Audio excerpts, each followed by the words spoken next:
இயேசு உங்களை நேசிக்கிறார். பிரியமானவர்களே, இந்த நாளில் ஆண்டவர் நம்மளோடு பேசும்படியாய் வேதத்திலிருந்து சில வசனங்களை கூட வாசித்து ஆண்டவர் நம்மோடு பேசுகிற நாம் கற்றுக்கொள்ளக்கூடிய காரியங்களை பார்ப்போம்.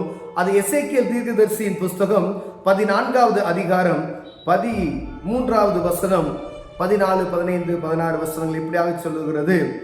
கர்த்தருடைய வார்த்தை எனக்கு உண்டாகி, அவர் மனுப்புத்திரனே, ஒரு தேசம் எனக்கு விரோதமாய் துரோகம் பண்ணிக்கொண்டே இருந்து பாவம் செய்தால் நான் அதற்கு விரோதமாக என் கையை நீட்டி அதில் அப்பம் என்னும் ஆதரவு கோலை முறித்து அதில் பஞ்சத்தை அனுப்பி மனுஷரையும் மிருகங்களையும் அதில் இராதபடிக்கு நாசம் பண்ணுவேன். அப்பொழுது நோவா, தானியேல், யோபு ஆகிய இம்மூன்று புருஷரும் அதன் நடுவில் இருந்தாலும் அவர்கள் தங்கள் நீதியினால் தங்கள் ஆத்துமாக்களை மாத்திரம் தப்புவிப்பார்கள் என்று கர்த்தராகிய ஆண்டவர் சொல்லுகிறார்.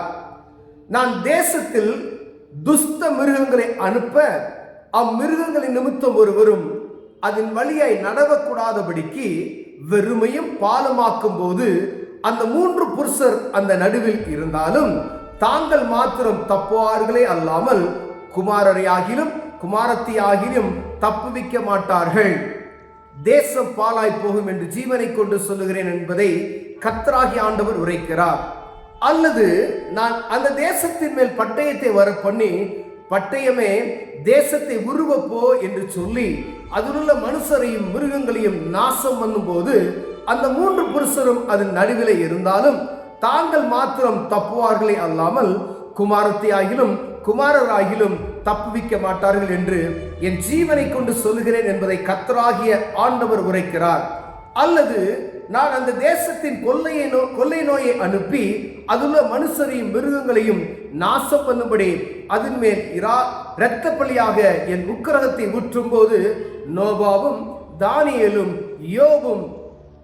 யோபும் அது நடுவில் இருந்தாலும் அவர்கள் தங்கள் நீதியினால் தங்கள் ஆத்துமாக்களை மாத்திரம் தப்புவிப்பார்களே அல்லாமல் குமாரரையாயிலும் குமாரத்தியாகிலும் தப்புவிக்க மாட்டார்கள் என்று என் ஜீவனை கொண்டு சொல்லுகிறேன் என்பதை கர்த்தராகிய ஆண்டவர் சொல்லுகிறார். பிரியமானவர்களே, 4 விதமான காரியத்தை ஆண்டவர் இந்த இடத்துல சொல்லுகிறதை நாம் பார்க்க முடிகிறது.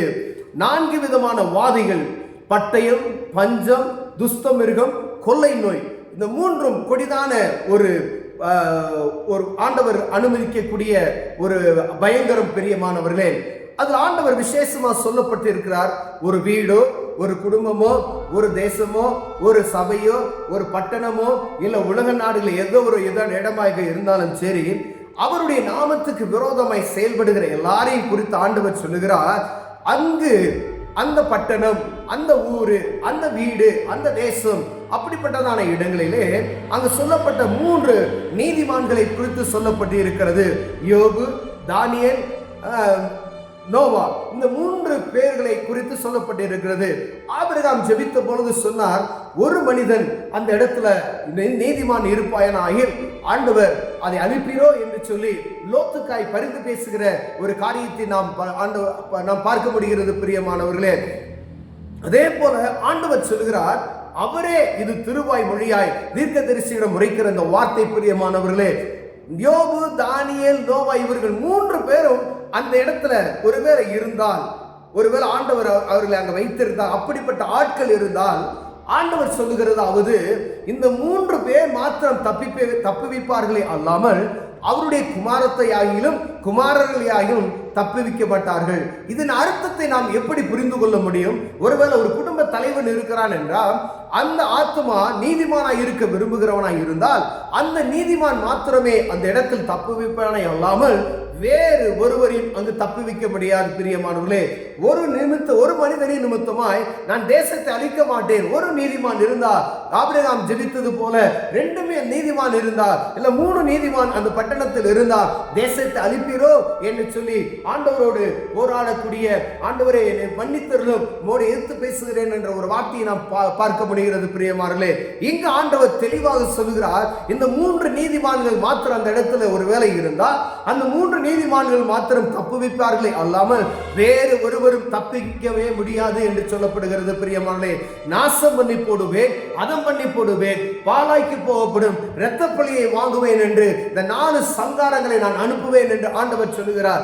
ஆதியிலிருந்து ஜனங்கள் கடினப்படுத்தி இருதயத்தை ஆண்டவருடைய வார்த்தைக்கு செவி கொடுக்காதபடிக்கு மந்த புத்தி உள்ளவர்களைப் போல நடந்து வருகிறது நிமித்தமாய் ஆண்டவருடைய கோபாக்கினை தீர்க்கதரிசியின் மூலம் உரைக்கப்படுகிற இந்த வார்த்தை என்னவென்றால், எந்த ஒரு மனிதன் தன் ஆத்துமாவை தப்புவிக்க கூடுமோ, கர்த்தருக்கு பிரியமாய் பரிசுத்தமாய் வாழ்ந்து நீதிமானாய் நடக்கிறானோ அவன் மாத்திரமே தப்பித்துக் கொள்வான் என்று ஆண்டவர் திட்டமாய் அறிவிக்கிறதை பார்க்க முடிகிறது. ஒரு குடும்ப தலைவன் ரட்சிக்கப்பட்டு பரிசுத்த ஆவியின் அபிஷேகத்தை பெற்று ஊழியம் செய்து நீதிமானாய் இருக்கிறார் நிமித்தமாய் அவர் மாத்திரமே தப்புவிக்க முடியும்.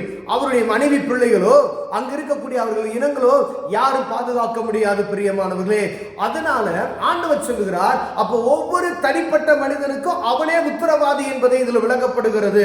தனிப்பட்ட ஒரு மனிதன், ஆண்டவர் ஒரு மனிதனுக்கு கொடுத்த ஜீவன், அந்த ஜீவன் மனிதனுக்கு ஆண்டவருடைய சுவாசத்தை கொடுத்திருக்கிறார். அவருடைய சுவாசம் உள்ள எந்த மனிதனாய் இருந்தாலும், நாசியிலே சுவாசம் உள்ள எல்லா மனிதன் மீதும் ஆண்டவர் தனி உக்கிரான கணக்கை கேட்பார் என்று வேதம் சொல்லுகிறது. பிரியமானவரே, அவனுடைய தப்பிதத்துக்கு அவனவனே காரணமாக முடியும் என்கிறதை ஆண்டவர் தெளிவாக நமக்கு காண்பிக்க முடிகிறது. என் தகப்பனார் எனக்கு அவர் ஜெபிக்கிறவராய் இருக்கிறார், அது நிமித்தம் நான் கொஞ்சம் இரக்கம் பெற்றுக் கொள்வேன் என்பது அப்படியா அல்ல. ஆண்டவர் சொல்கிற இந்த வார்த்தைகளை கவனமாய் நாம் கேட்போம். இந்த 4 விதமான வாதிகளையும் ஆண்டவர் அந்த இடத்துல அனுப்புவார். யாராக இருந்தாலும் சரி, ஆண்டவர் சொல்லுகிறார், ஆவியானவர் சொல்லுகிறதை காதுள்ளவன் கேட்க கடவன். அப்போ ஒரு குடும்பத்துல ஒரு மனிதன் ரட்சிக்கப்பட்டு பரிசுத்த ஆவியின் அபிஷேகத்தைப்பட்டு நீதிமானாய் இருப்பான், ஆனால் அந்த குடும்பம் தப்பிக்கப்பட மாட்டாது.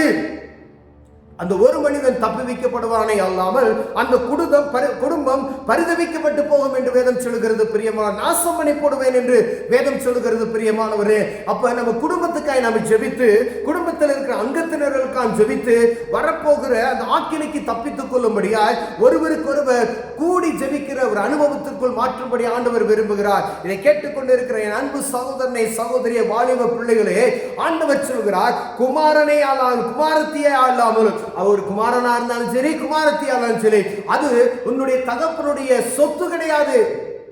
உன்னுடைய தகப்பன், பரம தகப்பனாகிய ஆண்டவர் கொடுக்கிற சொத்தை நீ வாங்கிக் கொள்ள வேண்டும் என்றால், உன் உலகப்பிரமான தகப்பன் கொடுக்கிற இந்த சொத்து மாத்திரமே இங்கு கிடைக்கும். பரம தகப்பனுடைய ஆறுதல் நீ பெற்றுக்கொள்ள வேண்டும் என்றால், அந்த பரலோக ராஜ்யத்துக்கு நீ ஏற்றவனாய் மாற வேண்டும் என்றால், வேத புத்தகத்தை வாசித்து ஆண்டவருடைய சத்தத்துக்கு செவி கொடுத்து நீ நடப்பையானால் ஆண்டவர் உன்னையும் தப்பு வைக்க வல்லவராய் இருக்கிறார்.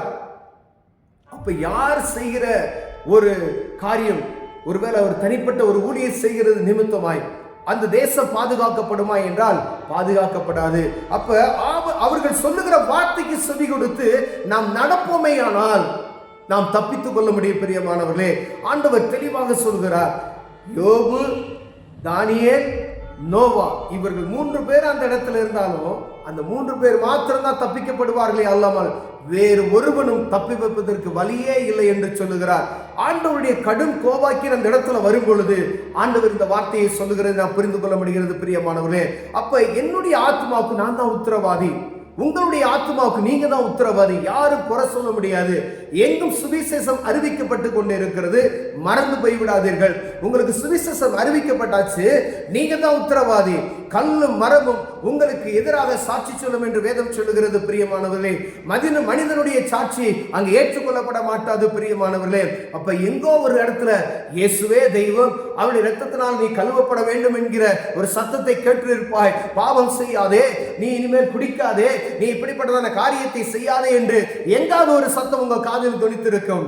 அப்ப நீங்க தான் உத்தரவாதி. ஆண்டவர் கணக்கு கேட்பார். கண்களை மூடுவோம், ஜெபம் செய்வோம். அன்பின் தகப்பனே, நாங்களே எங்களுக்கு உத்தரவாதி என்பதை அறிந்து கொள்ளுமையா. நாங்கள் நீதிமானாய் இருக்க எங்களை பலப்படுத்துங்க. இயேசுவின் நாமத்தில் பிதாவே, ஆமென்.